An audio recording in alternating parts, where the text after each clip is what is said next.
Sandy, and this is Cody, and we're out here on a Sunday on a very, very windy day.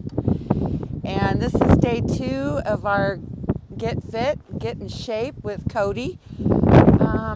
It's been 5 long months of not riding because of winter, and I wanted to go over a little bit about how I get him in shape. We have shows upcoming in summer, and I want to make sure that he is as healthy, strong as possible. So today, since it's too windy to ride, nobody likes to ride a spooky, high alert horse, right? At least I don't. So instead of opting for the saddle work today, or under saddle work, we're going to do a little round pen exercise. Like I said, I'm not going to run him around in mindless circles because I don't believe that. But if you've got no alternative and you have a round pen and you need to get him exercise for the day, I totally believe in that. So we're just going to walk, trot, and maybe lope a little around the round pen and just get his heart rate up a little bit.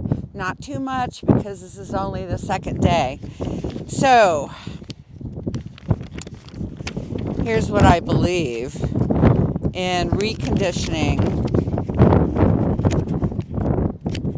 your horse to get him prepared for longer hours in the saddle. You have to have a consistent plan. You have to have a goal and put that plan in place. You have to really look at where you're at right now and where you want to be, your end goal. Everything in between, there's challenges, obstacles. You're going to have to make a consistent plan about getting out to the barn and actually riding or working with them and keeping their cardio up. Keeping in mind that that you don't want to totally stress them out, both muscular, how do you say that? Musculoskeletal, where they are straining their ligaments and their tendons, but you do want to get their heart rate. You want to stress them just a little bit as far as the cardio is concerned. Now, Cody is 20 this year. I've raised him from a 3-year-old, and I trained him myself, and he is my heart horse. If you can call a horse your heart horse, your soulmate. This dude has brought me so much joy, and we've done such a good job together that we've become really great partners.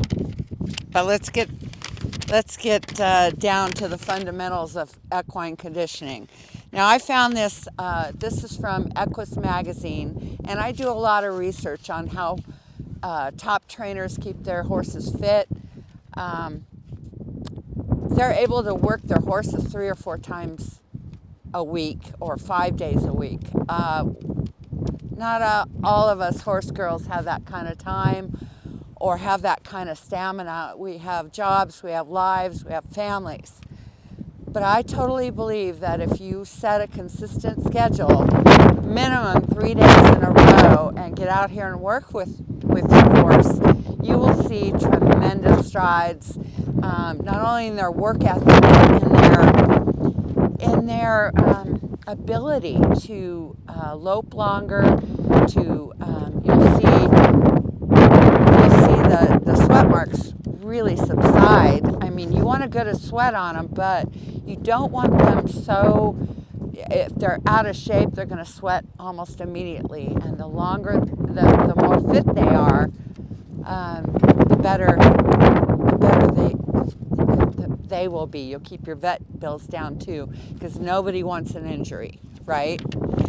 So, like I said, you want to, the fundamentals is you need to stress your horse slightly, but only slightly, to increase his fitness. Push him too hard and you'll risk injury, just like we were talking about. A good measure is his respiratory rate.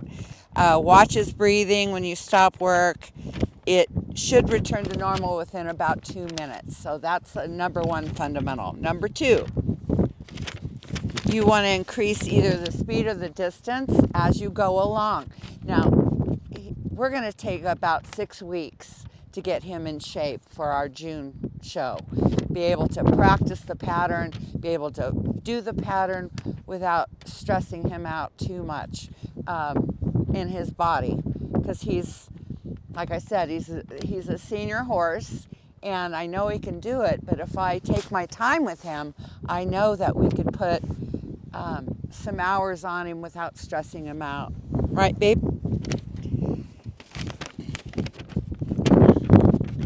Number three, remember that conditioning includes the muscular skeletal, which we were talking about, system, as well as the cardiovascular.